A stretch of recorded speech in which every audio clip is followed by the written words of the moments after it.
Good afternoon, and welcome to the National Press Club for our speaker luncheon featuring Leonard Slatkin.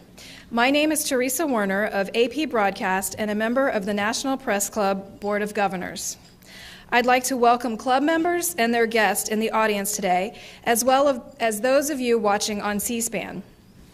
We're looking forward to today's speech, and afterwards I will ask as many questions from the audience as time permits. Please hold your applause during the speech so that we have time for as many questions as possible. For our broadcast audience, I'd like to explain that if you hear applause, it may be from the guests and members of the general public who attend our luncheons and not necessarily from the working press. I'd now like to introduce our head table guest and ask them to stand briefly when their names are called. From your right, Jerome Barry, baritone, director and founder of the Embassy Series. Constance Ikokwa, Washington bureau chief of this daily newspaper in Nigeria and a new member of the National Press Club. Doris Margulis, president of Editorial Associates. Bob Madigan, WTOP's Man About Town. Angela Greiling-King, Bloomberg News and chair of the NBC Speakers Committee. I'm going to skip our speaker for a moment. Marilou Donahue, producer, editor of Artistically Speaking, and the NPC member who organized today's event. Austin Kiplinger, chairman of Kiplinger Editors Incorporated and an NPC Golden Owl. Deb Price, Washington correspondent, The Detroit News. And Kenneth Dalecki, a freelance editor.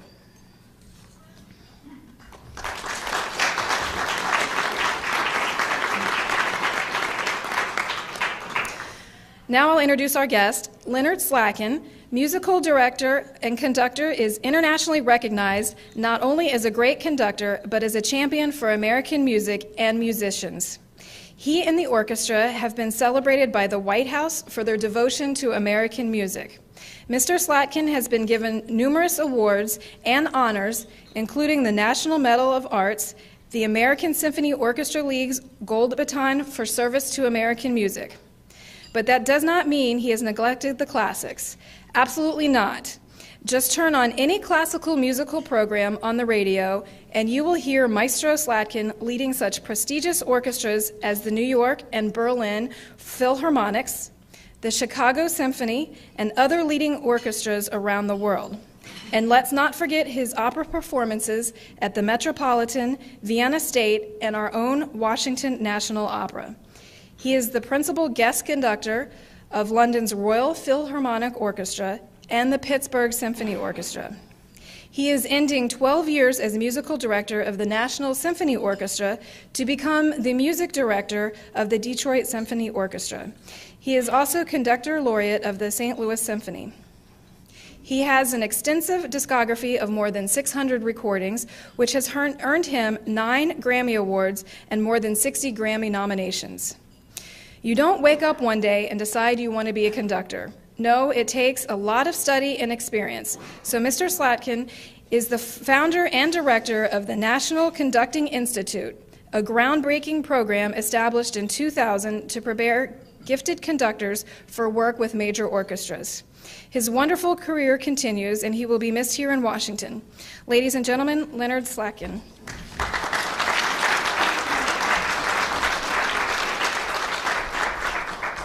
Thank you very much. May I start, first of all, by wishing the National Press Club a very happy 100th birthday. I would have brought the orchestra to play, but I think the room is full.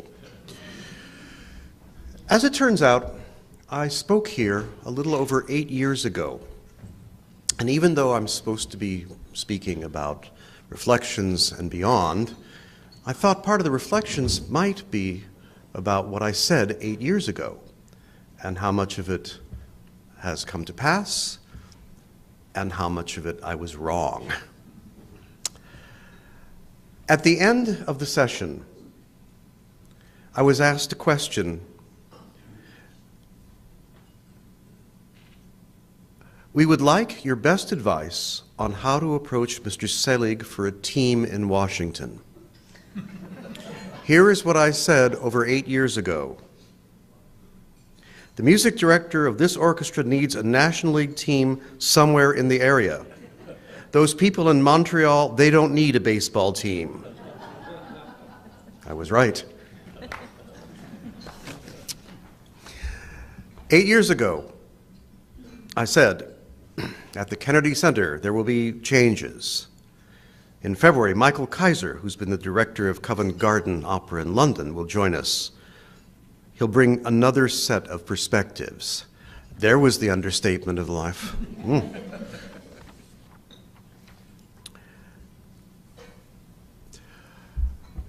It has been an incredible 12 years. Most people don't really know how it was that I came to be here in the first place.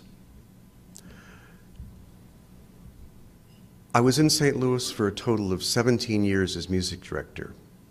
Before that, 10 years in various subsidiary positions, associate, principal guest, associate principal guest, and finally I had to give that up because they ran out of titles. For 2 years, I was music director of the orchestra in New Orleans. This is sometimes referred to as Slatkin, the lost years.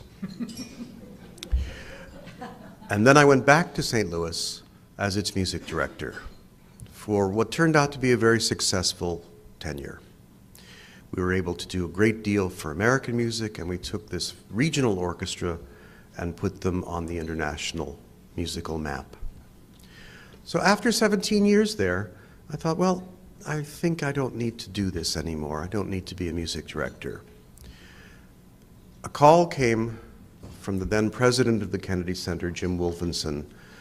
Would I come and conduct the National Symphony with an eye to perhaps considering taking the position here?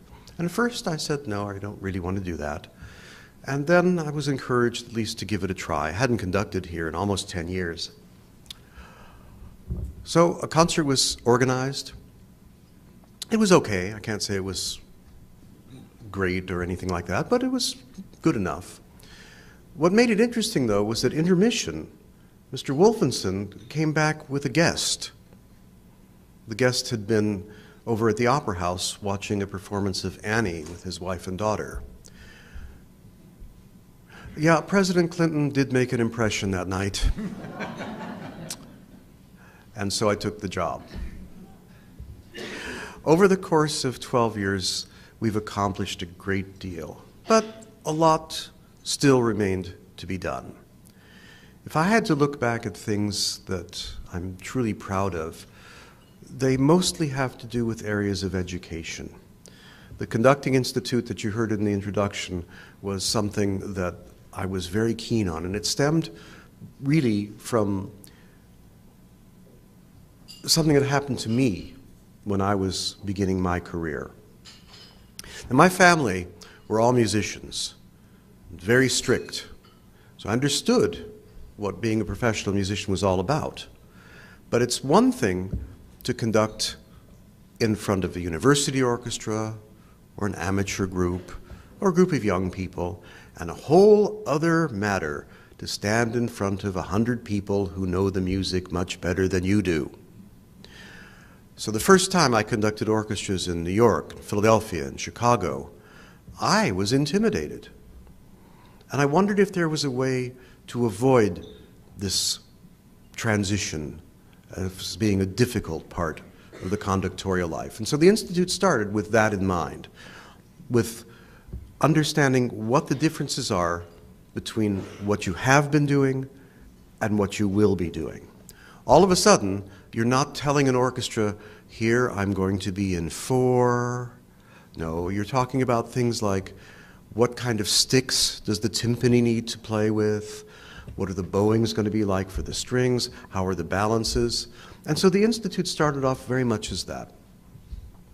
It's evolved quite remarkably to include an indoctrination of the conductors into understanding the work ethic of the orchestra, how the management and administration operates in an American system, the mentoring by members of the orchestra to the conductors. By the time they finish the 3 weeks, they really are prepared to go comfortably into the professional world.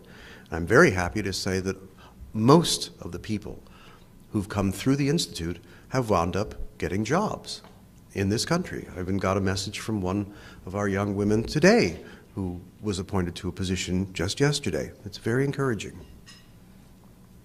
Another reason I came to Washington was because I've always had a passion for the music of this country. Well, it makes sense. We're called the National Symphony Orchestra, so what better thing for me to do than to continue the pursuit of the music of our own land? And it is broad. We forget that maybe of all the countries in the world, at least for the second half of the 20th century and into the 21st, we've produced an astonishing variety and array of great music. Perhaps exemplified by what the NSO has done over the last 6 or 7 days. Last Sunday night at the orchestra's gala, actually the Kennedy Center's gala, the orchestra was under the direction of John Williams. Just before I spoke to the press club 8 years ago, at the turn of the century, I got a call from Time magazine. I was in Paris at the time, and they were doing a feature about, well, people and events that we consider to be defining from the 20th century. And I was asked, who did I think was the most influential composer of the 20th century? And I said, John Williams. And they said, no, we don't mean that. We mean like Stravinsky or Schoenberg. And I said, John Williams. And they said, well, how can you really say that? I said, well, you used the word influential. You didn't really qualify it by saying who is influenced by it. But what better composer has reached more people than John? I thought about it because I had to give the introduction for John at the performance. But it's a gala audience, you have to be a little bit careful with what you say. So I had a couple of, I thought, decent lines. The one I didn't say was this, that in the early 60s, John Lennon had declared that the Beatles were more popular than Jesus. But it's certainly easy to think that John Williams is more popular than the Beatles. So what does that really tell us? So John was here, and I mean, who has written more memorable music for many people? Defining American composer. And then last night, we did a defining work by an American composer of a quite different nature. If any of you are free either tonight or tomorrow and can get a ticket, normally I don't really try to force people to come, but this is a little different. We played a piece that I'd wanted to do here for quite a while, a piece that was written in 1975 called Final Alice, based on the last 2 chapters of Alice in Wonderland. You have to understand that in the mid-70s, music in this country was quite divisive. It fell into mostly academic and rigid formal structures. Audiences didn't want to hear anything new because of that. And I was at the premiere of this work in Chicago, and all of a sudden we heard a piece that had grand melodies repeated over and over and over, and a gargantuan Mahler-Strauss-sized orchestra, a folk group with 2 saxophones, a mandolin, a banjo, and an accordion. Even the old 1950s science fiction sound of the theremin is in the piece. 70 minutes long. It is an incredible workout for everyone on the stage, not the least of which is the person who serves as the narrator in the soprano, who's just extraordinary. You'll never hear a voice like this again that I can think of. I've never heard anybody like it. So to have John on Sunday and then to do David's piece really in many ways sums up what I think I can be very proud of having this variety of musics. Presenting music by people like John Corigliano and Christopher Rouse and John Adams and Joan Tower and Jennifer Higdon. These names may not be familiar to all of you, but within musical circles, they are the giants of our time. Because one of the questions I was asked 8 years ago was, where are the new Beethovens? Well, there may not be a new Beethoven, But we don't need a new Beethoven. We need these voices, these people whose music is individual, that speaks to us in a very direct way, and we know who wrote it within the first minute of its conception. And there's no country that's better at this than the United States. We produce the most original and artistic voices in composition anywhere in the world. The interesting thing for me is that I've seen in my lifetime the antipathy towards music in our time change to an embracing of it. People are not frightened anymore about the new music. They're curious and they're interested because the composers themselves, due to Mr. Del Trinidici's final Alice, opened the door for them to simply express what they felt and what they thought. I said back then, in response to a question about Broadway, an area I don't know so much about, the nature of Broadway theater has given itself more to spectacle than it has to musical content, and it would be nice if the musicals themselves could contain a great deal more substance within the music. That's still true, but it's a broader issue now, because it extends into opera very easily. We are in a time now when the productions of opera have become more important than the works themselves. All you have to do is pick up pretty much any review of an operatic evening, and most of the attention is focused on how it looks. The musical qualities usually get addressed second. I would accept that if we didn't always refer to the operas first by the person who composed them, the musical part. And I suppose I would accept it if a lot of the people who produce and direct them would at least try to observe what it is that the composer had in mind. One year in Hamburg, I did a production of Tosca. I'm not by nature an opera conductor. I'm firmly implanted in the world of orchestra and chamber music. So for me, opera is always a little bit of an adventure. And usually I wind up not wanting to have that adventure again. Because in Hamburg, prior to the first rehearsals, I met with the director who said, "Everybody knows Tosca. Everybody knows the first act is in the church, so we're not going to have a church. Everybody knows that there's supposed to be a portrait of Tosca being painted by Cavaradossi. Well, we're going to have a 7-foot easel, but it'll be blank, because we all know what she's supposed to look like." And it went on and on like that. We all know that she's supposed to jump off the top of the castle and kill herself. So she's not going to jump anywhere. She's going to point off stage and say, "We will meet before God," and the curtain will come down. I said, well, you know, it's a very interesting concept. Everybody knows it begins with that pedal E natural, and then there are the 3 chords. So why don't we just start in the 5th bar? You can't do that. I said, why not? You're changing it, why can't I? I said, in fact, that big clarinet solo in the 3rd act, let's change it to the bassoon. No, you can't alter what the composer wrote. I said, you can, why can't I? Didn't really have a response to that. Didn't really realize I was being sarcastic. But the gulf between what the composer's intentions were and what you see on the stage, in so many instances, just makes it difficult for me personally to deal with the opera world. I deal more in the abstract. This is what the composer has written. This is what it says to me. I try to convey it to people in the best way possible. It is interesting in our time that 2 things have happened that have made opera, once again, a little bit more popular. Certainly, leaving aside the 3 tenors, we can say that having the titles up there has made a big difference. But there's a good news and bad news situation here, isn't there? The good news is now you know what the singers are singing about. And the bad news is now you know what the singers are singing about. Some of those stories, I don't know.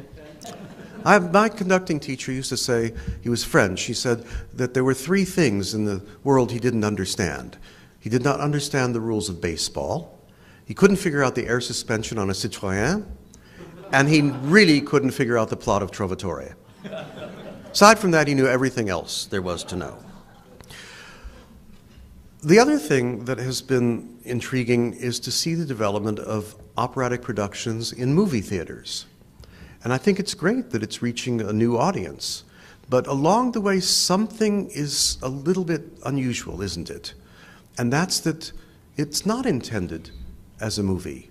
A stage director has a vision of how it's going to be on the stage. It is designed for people in the hall to encompass the entire stage or whatever else as an audience member you want to see. The close-ups are not what you have when you're sitting in the audience. So you're really seeing the vision of the film director, his take on the stage director's production. The ideal, of course, is to actually have opera productions that are done specifically for film and for the theater, but that's very expensive. And I also wonder if over the long run, since there are not that many operas that we consider to be standard, if we really will need to see Bohème every year. But we'll see. It's been a fascinating journey to see opera take these bold leaps that it's much more difficult for orchestras themselves to do. I was asked, could I describe an embarrassing moment in my career? At that time, I said, yes, there was one time when I came from London and got off the plane, was whisked down to the base of the Arch in St. Louis to conduct the 4th of July program, was told that we do the national anthem first, and I couldn't remember how the anthem went because I'd just been in London, had done God Save the Queen, and our anthem starts at an upbeat, and theirs doesn't. And I just gave a gesture, and it was like, uh-oh. But it didn't matter, they played it anyway. But I did say back then, I've never walked on stage with my fly unzipped. That happened since 2008.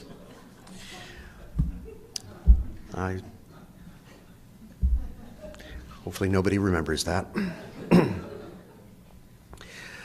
Back in 2000, I talked about music education. That situation has not changed all that much. When I was in public school for most of my life, my high school had three choruses, 2 bands, an orchestra, and a composer in residence. It was public school. There are wonderful music programs in our area here, both in Virginia and in Maryland. And as we travel around the country, the NSO residency programs, we've discovered some fine examples of music education, but we've also discovered places that have no music programs whatsoever. Arts education needs to be mandatory. It needs to be part of the curriculum, not something you do before or after school starts. Leaving aside the statistics that get cited all the time about SAT scores and how music improves that, it's simply a part of history. What better example for a young person when describing the Napoleonic era than citing Beethoven in the Third Symphony, who dedicates this work to Napoleon, hears that Napoleon declares himself Emperor of Europe, and in a fury takes the inscription and scratches it out of the music. You can actually see the score where that happens. And then you hear those first 2 chords, bah, bah. It's as if he's angry. It brings that to life. And there's not one great piece of music that in some way doesn't reflect part of history. Be it from Copland to Mahler to Strauss to Schubert, Haydn. Music helps bring all that to life. I suggested back then, I was surprised to see that, I was thinking it back then, that as a stopgap measure because of economics, that perhaps history teachers should be brought up to also incorporate the history of the arts as part of teaching history itself. So, hasn't happened yet, but still possible there.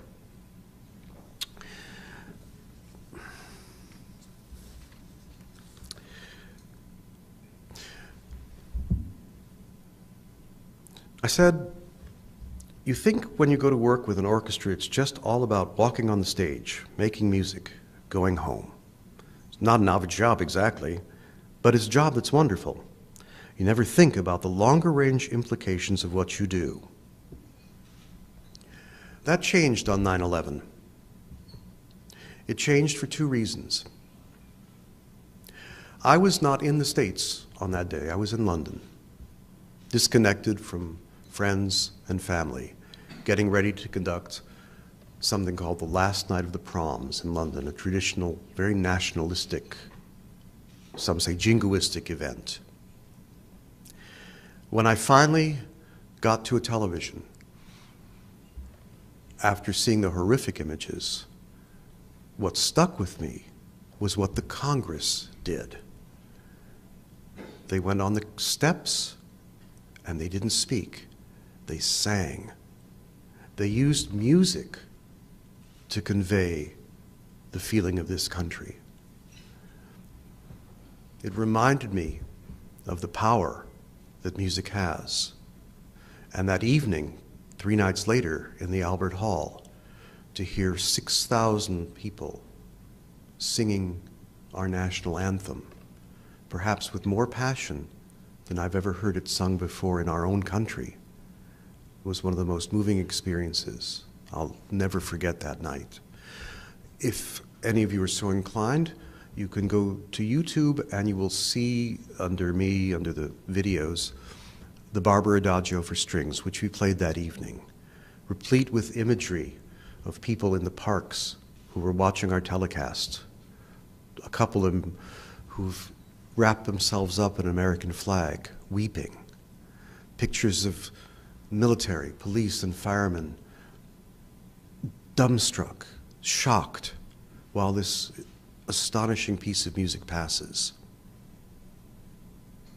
You really don't think about what it means until it has meaning.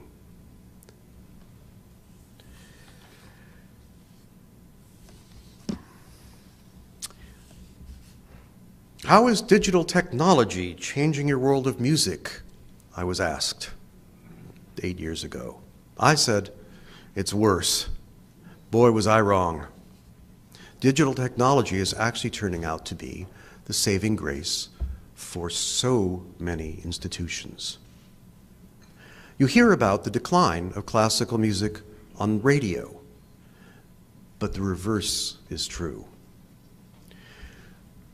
If you own cable or a satellite, you have access to more channels of classical music than you've ever had at one time. The same is true for the competing satellite, XM and Sirius. Even AOL has 6 channels of their radio programming devoted to classical music, including one of contemporary music. There's never been a better time for the experience of musics of all kind. The problem is that it's never been a worse time for the experience of music at the local level. The one thing none of these technologies can provide is the ability to know what's going on within your own community. And it is vital that we continue to support local classical music programming, if nothing else, but just to inform the public of what is happening in our own area. Let me wrap this up before questions by saying that I fully intended after leaving here not to do anything other than guest conduct for about 7 months of the year, take time off. I'm writing a book. Another project that actually came up in the education one was that my son, who's going to be 14 next week, had asked me earlier in the year if I could encourage his middle school teacher to have him play piano at the holiday concert, and I wasn't about to get involved in the politics of middle school. But I said, what happens if I write you an arrangement for piano with your string ensemble? Realizing the teacher's probably not going to turn that down if I really do it. So anyway, I did. And then I wrote a second one. They turned out not to be too bad. And in July, I will actually be now a published arranger with a collection of 12 holiday versions for piano and strings for the middle school level. And why it turns out to be interesting is that if you play a string instrument, or if you sing, or you play a wind instrument or handbells, you have the chance to participate in education in your school with other kids. When you play the piano, you're alone. This is, as it turns out, the very first time anybody has ever thought to combine the piano with other instruments in the school. And so the publishing company, Hal Leonard, has taken this on, and they're going to distribute it to 25,000 music teachers in the United States. So I think two things are important here. One is that I've been able to provide a new avenue for music education for this age group. And the second is I'm going to make some money off my son. Anyway, I fully expected to just have more time to do projects like this. And then last June, simply as a guest conducting date, I was in Detroit. And we had a terrific week. I wasn't looking for a job. I'd forgotten even they were looking for a music director. I had no idea. And we quickly organized the second week just to make sure that we were really all on the same page. And so, lo and behold, I have a job that I really didn't expect. And people have asked me, well, why would you go to Detroit after Washington?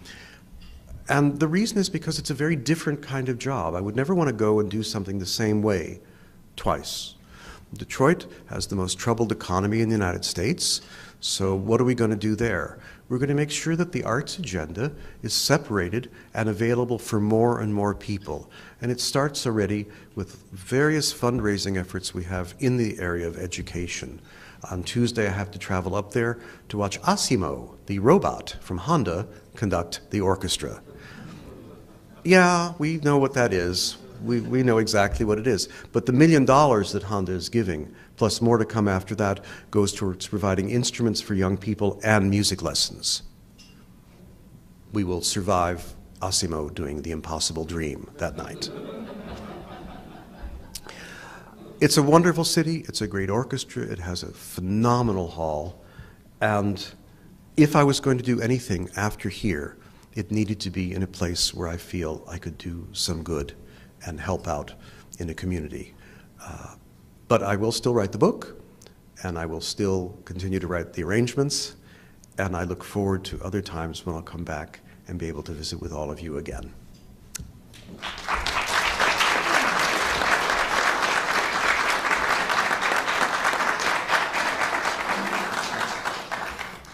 Just being a fine musician doesn't necessarily qualify you to become a conductor. What qualities are needed to be a good conductor? You need a lot of chutzpah. You need to be very confident and assured. You do not need to play the instruments of the orchestra, but you need to know what it is that they all do, and more important, you have to know how they connect. You have to be a father, a mother, a psychiatrist, a doctor. Most of all, you have to be a human being and understand that there are 90 to 100 individuals up there who all have their own lives besides. Your job, very similar to a coach of a sports team, is to spend your rehearsal time putting all the things in motion that you're going to set aside for the game. And then when the game comes, you improvise and have a good time. What do you see on the musical horizon for Washington, and what would you like to see happen here?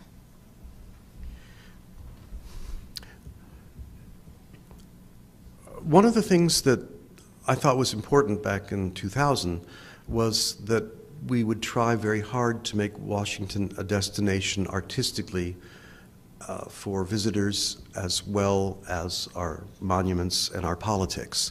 I think between the orchestra and the opera and now the Baltimore Symphony's growth, a lot of that has happened.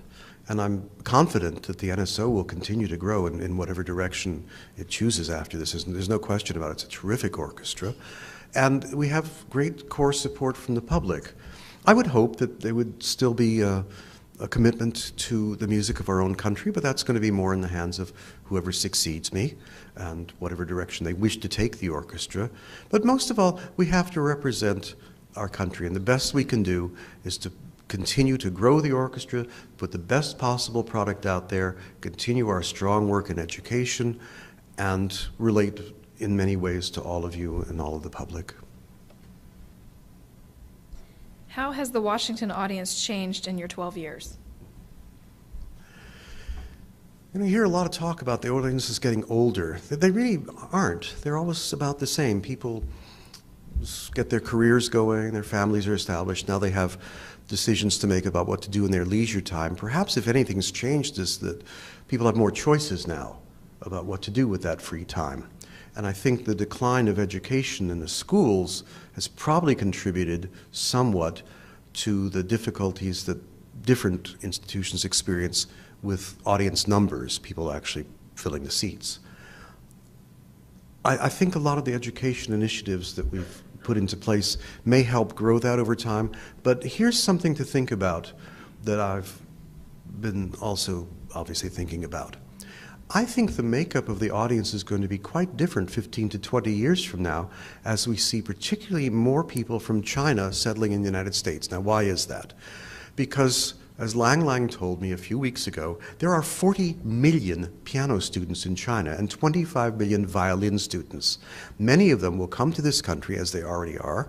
They will study here, and they will stay. But because the education system in China encourages the arts, they will already have the knowledge and they will become our concert goers. The New York Philharmonic last year had 7 vacancies within the orchestra. 4 of them were filled by Chinese musicians. And I think this attests to the importance that the Chinese have placed on the arts. You see the same thing going on, by the way, in some Latin American countries, Venezuela, but Spain is turning out to be the hotbed in Europe. I was there a few weeks ago. We did a concert with the National Orchestra of Spain, started at 7:30, finished at 9:30. We got out of the building. The Cincinnati Symphony came in, played a concert at 10:30 to a sold-out house. The next night, we had our 7:30 concert. 10:30, the Orchestra of the Age of Enlightenment showed up and played Haydn Creation, sold out. These places are really vital. And I think in Washington what would probably change and would be different is that the makeup of our audience will grow, but it'll grow because the population of the United States is changing. Along those lines, you mentioned combining piano for your son's school. What do you think about combining some Chinese traditional instruments with the orchestra, in particular during Asian American Month? I think anything we can do to expose people to the variety of musics that are out there is all for the better. I'm not a big fan of falling into just because there's a holiday. I mean, for instance, this year's Elliott Carter's 100th birthday. Now, Mr. Carter's a revered composer in our country. It's not a music that speaks to me, so I'm not doing anything because you don't want a bad performance of Carter from me. It's up to other people to do it. And I tend not to be swayed so much by anniversaries. I think you do something because you believe in the product. There are several wonderful Chinese composers now in the United States. Chen Yi and Chu Long is here. I just did the premiere of a piano concerto of Tan Dun, the man who wrote Crouching Tiger, Hidden Dragon, or Crouching Dragon, Hidden, whatever it is. Something's crouching and something's hidden. And these are people who do combine areas of native music from where they come and Americanisms that they've acquired since they've been here. So I love the idea of cross-pollination of cultures because it winds up creating a whole new musical ethic. There are many people in Washington who have never heard the NSO and would probably never consider going. How do you reach out to those people?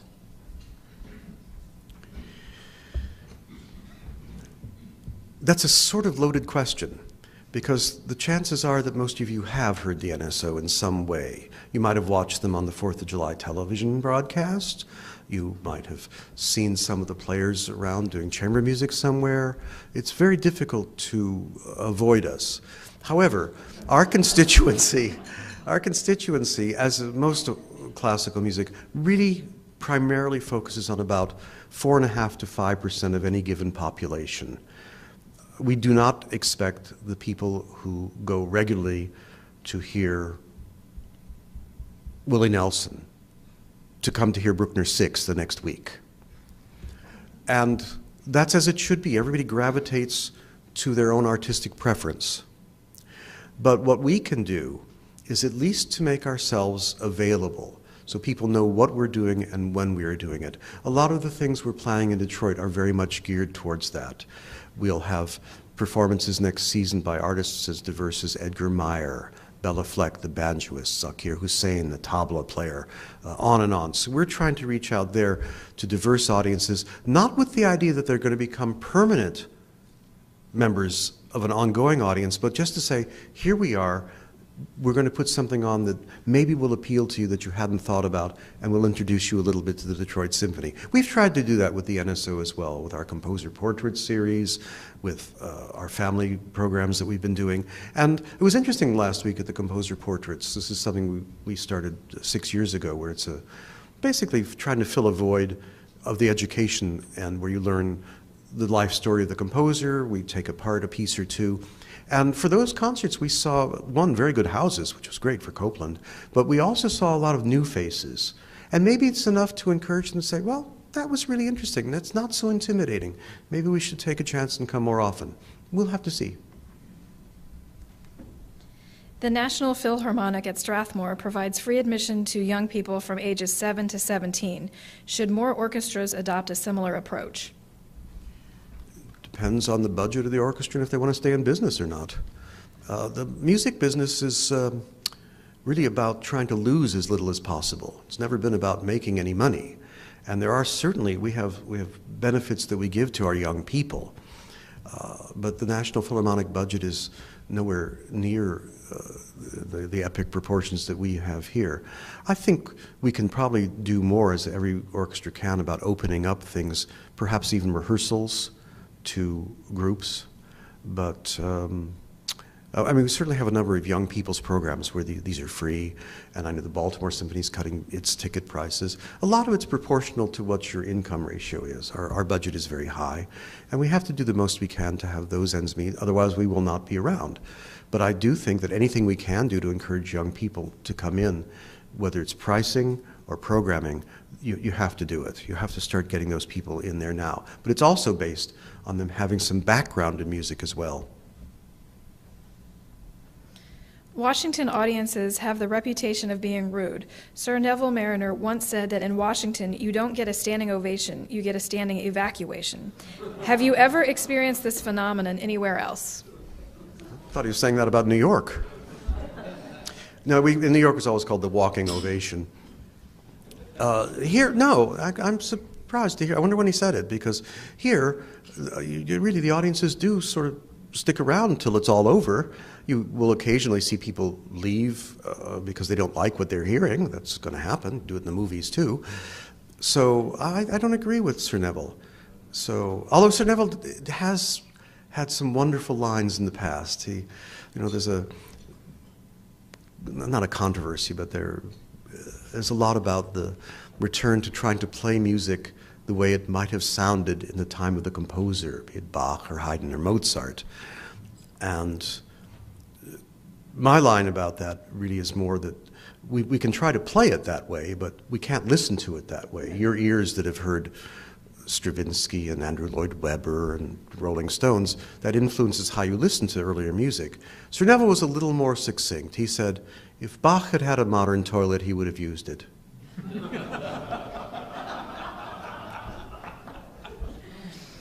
You are often a guest conductor with major orchestras. There is usually a limited amount of rehearsal time. Are there other problems you encounter besides limited rehearsal time? I think you learn to adjust. You're told you have 4 rehearsals, 3, 5, whatever it happens to be. You get to know the orchestra. You make sure the program is planned in such a way that you can accomplish what you have to get done.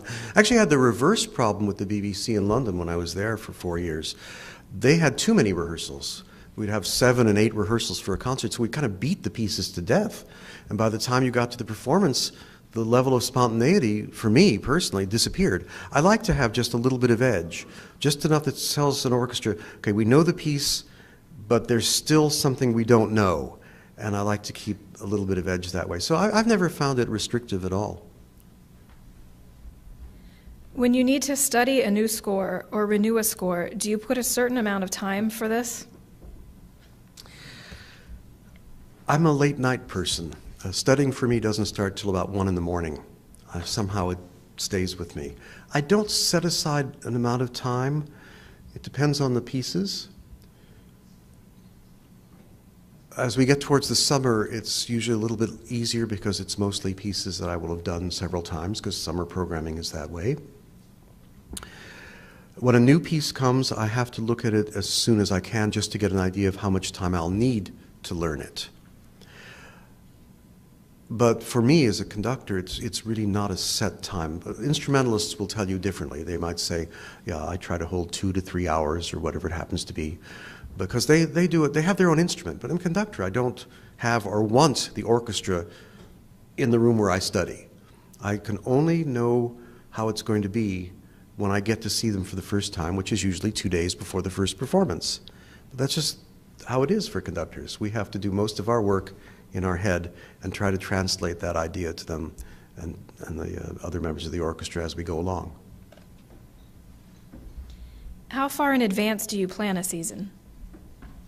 About 1.5 years, maybe 2 years, because soloists and other conductors get booked up early. One reason next year I can only do 5 weeks in Detroit in my first season is because when the announcement was made of my appointment in November, I'd already had a full calendar and we had to move things around.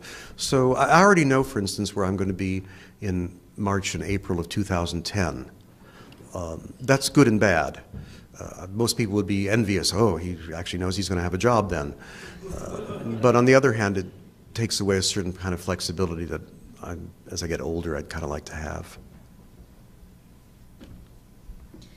You have played a fair amount of new music and even commissioned some music. Do you find good acceptance for new music among the audience? And how do the musicians feel about learning new music? I think it's more up to the audience to determine if they like it or not. What I can say is that for the most part, I try to commission or play new music that speaks to me. Because if I can't sell it to myself, it's not possible to sell it to the audience or the orchestra. As far as how members of the orchestra take to it, I think it depends on everybody's personal tastes.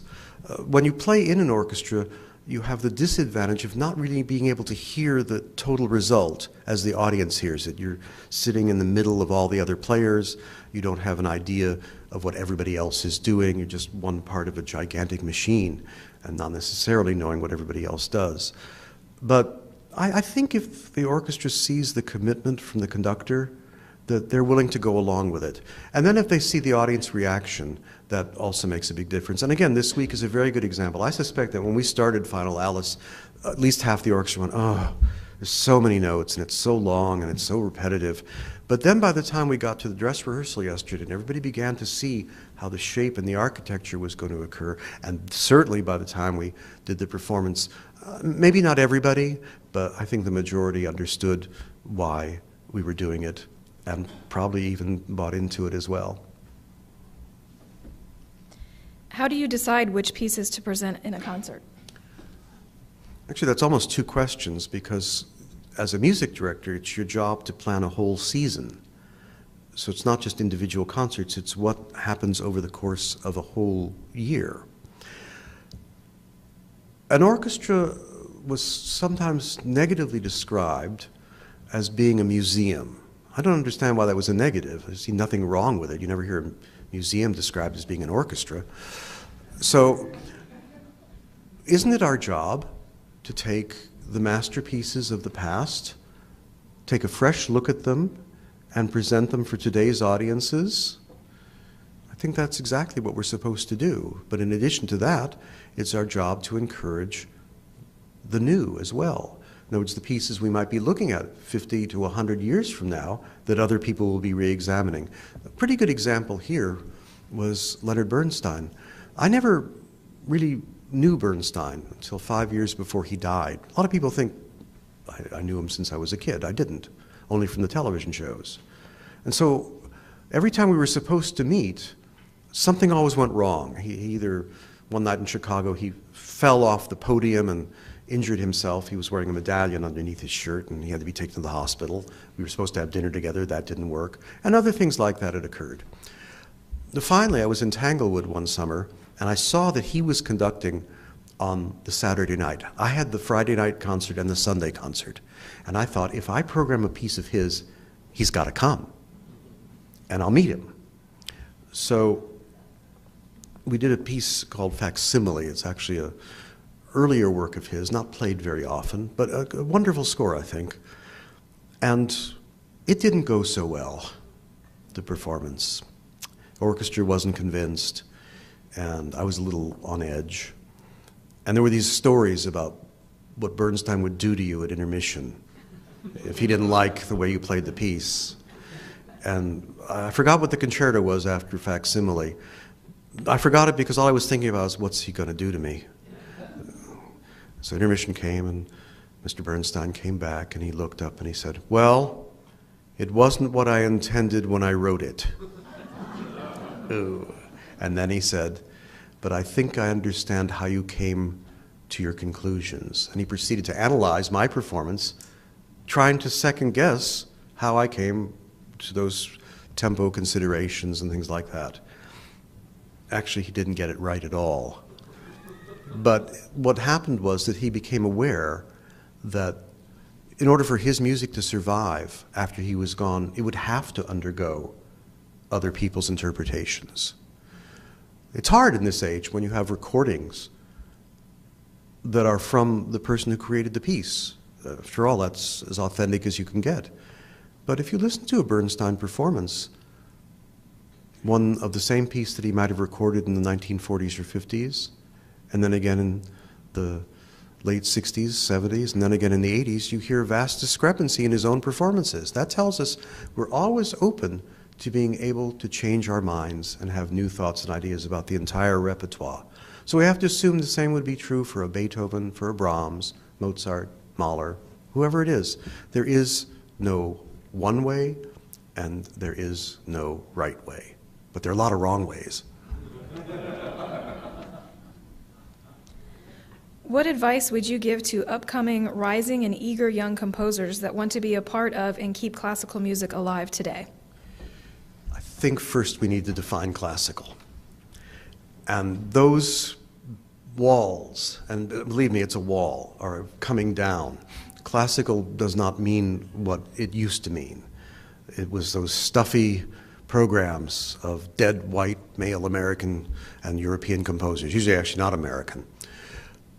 So part of it is keeping the traditions of the past alive, and part of it is finding new ways to speak to today's audience. So if you're a young composer, the best advice I can give you is write what you feel.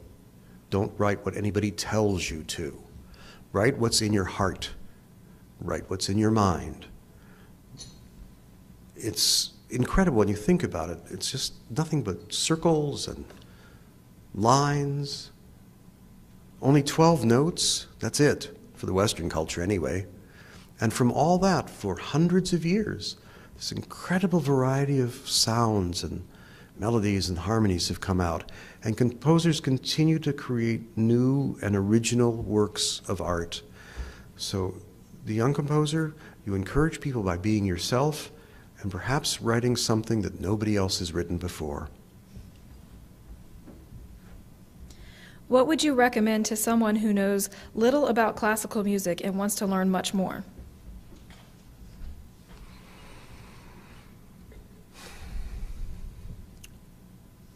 Well, of course, this is where all these new channels of music are available to you. So most of them have something they call classical favorites, or we used to call them pops. You can do that.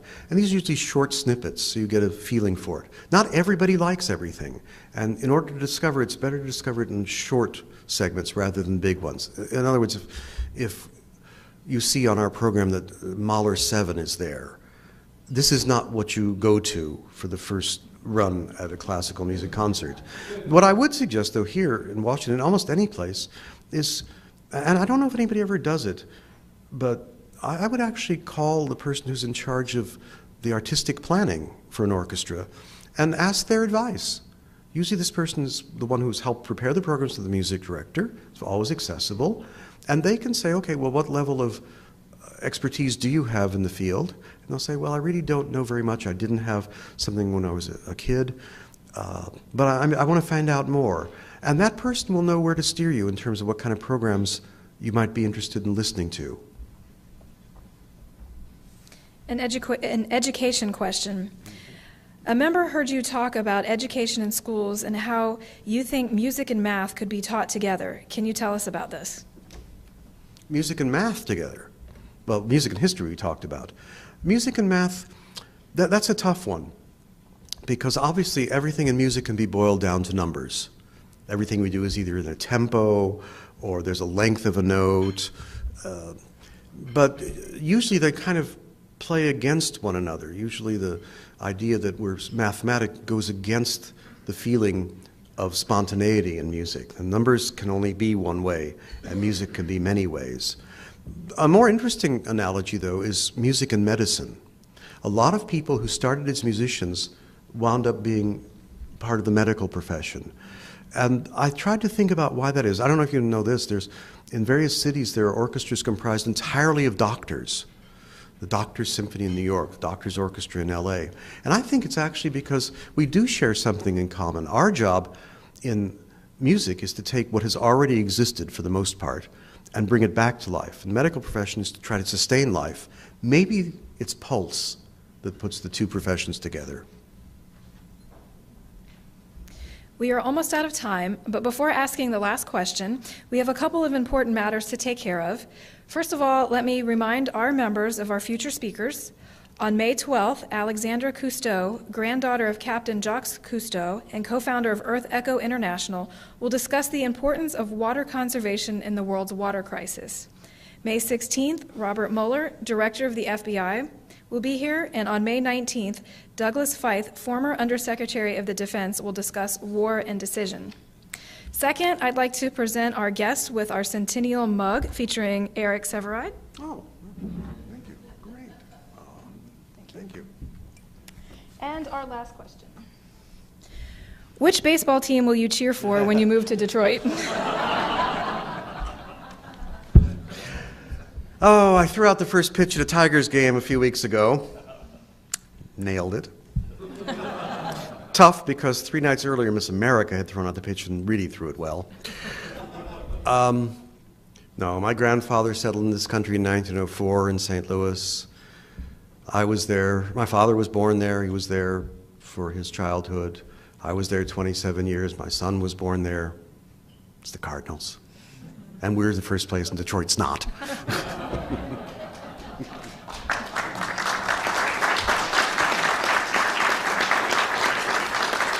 I'd like to thank you for coming today, and I'd also like to thank the National Press Club staff members, Melinda Cook, Pat Nelson, Joanne Booz, Howard Rothman, for organizing today's lunch. Also thanks to the NPC Library for its research. The video archive of today's luncheon is provided by the National Press Club Broadcast Operations Center. Press Club members also can access free transcripts of our luncheons at our website, www.press.org. Non-members may purchase transcripts, audio, and videotapes by calling 1-888-343-1940. For more information about joining the Press Club, contact us at 202-662-7511. Thank you, and we're adjourned. Thank you very much. I hope that was okay. It was great, thank you. Even if you were going to stay a St. Louis fan. My dad's from Nebraska. So. Well, there's no baseball team in Nebraska. Oh, okay. Okay. Now I'll introduce our guest, Leonard Slatkin, musical director and conductor, is internationally recognized not only as a great conductor, but as a champion for American music and musicians. He and the orchestra have been celebrated by the White House for their devotion to American music. Mr. Slatkin has been given numerous awards and honors, including the National Medal of Arts, the American Symphony Orchestra League's Gold Baton for service to American music. But that does not mean he has neglected the classics. Absolutely not. Just turn on any classical musical program on the radio, and you will hear Maestro Slatkin leading such prestigious orchestras as the New York and Berlin Philharmonics, the Chicago Symphony, and other leading orchestras around the world. And let's not forget his opera performances at the Metropolitan, Vienna State, and our own Washington National Opera. He is the principal guest conductor of London's Royal Philharmonic Orchestra and the Pittsburgh Symphony Orchestra. He is ending 12 years as musical director of the National Symphony Orchestra to become the music director of the Detroit Symphony Orchestra. He is also conductor laureate of the St. Louis Symphony. He has an extensive discography of more than 600 recordings, which has earned him 9 Grammy Awards and more than 60 Grammy nominations. You don't wake up one day and decide you want to be a conductor. No, it takes a lot of study and experience. So Mr. Slatkin is the founder and director of the National Conducting Institute, a groundbreaking program established in 2000 to prepare gifted conductors for work with major orchestras. His wonderful career continues, and he will be missed here in Washington. Ladies and gentlemen, Leonard Slatkin.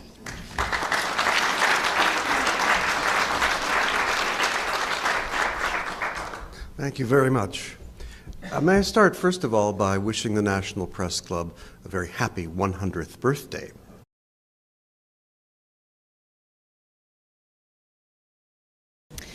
Good afternoon, and welcome to the National Press Club for our speaker luncheon featuring Leonard Slatkin. My name is Teresa Werner of AP Broadcast and a member of the National Press Club Board of Governors. I'd like to welcome club members and their guests in the audience today, as well as those of you watching on C-SPAN. We're looking forward to today's speech, and afterwards I will ask as many questions from the audience as time permits. Please hold your applause during the speech so that we have time for as many questions as possible. For our broadcast audience, I'd like to explain that if you hear applause, it may be from the guests and members of the general public who attend our luncheons and not necessarily from the working press. I'd now like to introduce our head table guests and ask them to stand briefly when their names are called.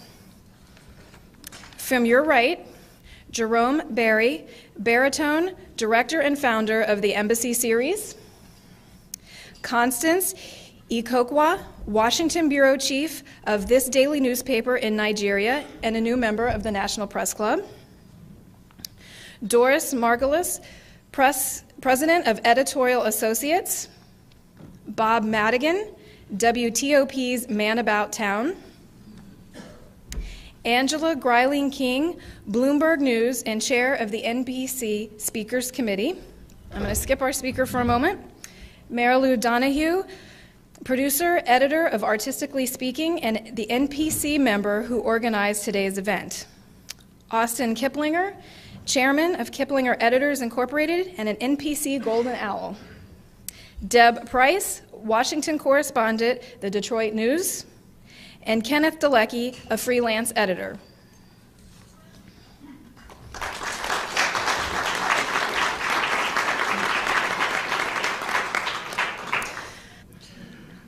For 2 years, I was music director of the orchestra in New Orleans. This is sometimes referred to as Slatkin, the lost years. And then I went back to St. Louis as its music director for what turned out to be a very successful tenure. We were able to do a great deal for American music, and we took this regional orchestra and put them on the international musical map. So after 17 years there, I thought, well, I think I don't need to do this anymore. I don't need to be a music director. A call came from the then president of the Kennedy Center, Jim Wolfenson. Would I come and conduct the National Symphony with an eye to perhaps considering taking the position here? And at first I said, no, I don't really want to do that. And then I was encouraged at least to give it a try. I hadn't conducted here in almost 10 years. So a concert was organized.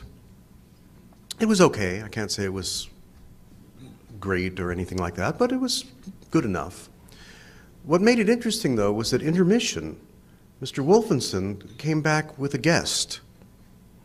The guest had been over at the Opera House watching a performance of Annie with his wife and daughter. Yeah, President Clinton did make an impression that night.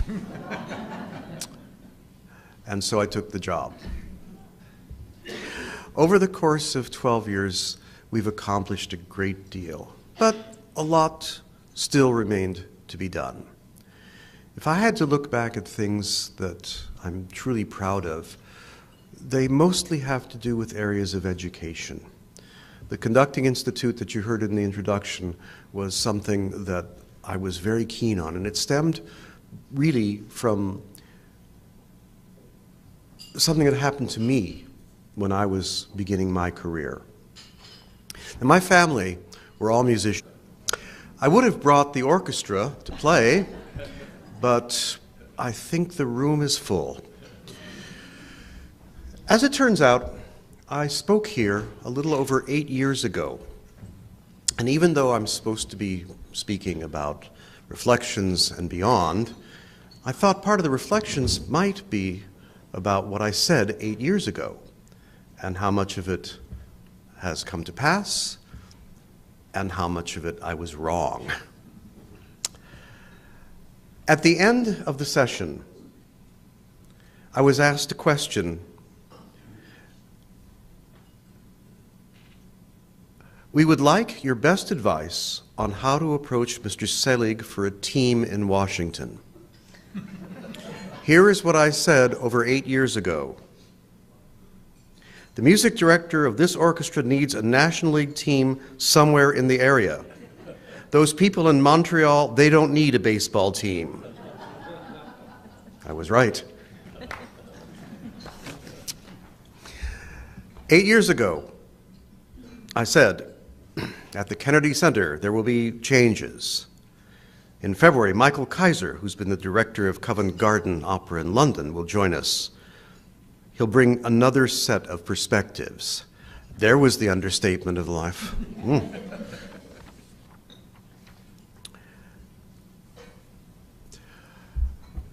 It has been an incredible 12 years. Most people don't really know how it was that I came to be here in the first place. I was in St. Louis for a total of 17 years as music director. Before that, 10 years in various subsidiary positions, associate, principal guest, associate principal guest, and finally I had to give that up because they ran out of titles. Very strict. So I understood what being a professional musician was all about. But it's one thing to conduct in front of a university orchestra or an amateur group or a group of young people, and a whole other matter to stand in front of 100 people who know the music much better than you do. So the first time I conducted orchestras in New York, Philadelphia, and Chicago, I was intimidated. And I wondered if there was a way to avoid this transition as being a difficult part of the conductorial life. And so the Institute started with that in mind, with understanding what the differences are between what you have been doing and what you will be doing. All of a sudden, you're not telling an orchestra, here I'm going to be in 4.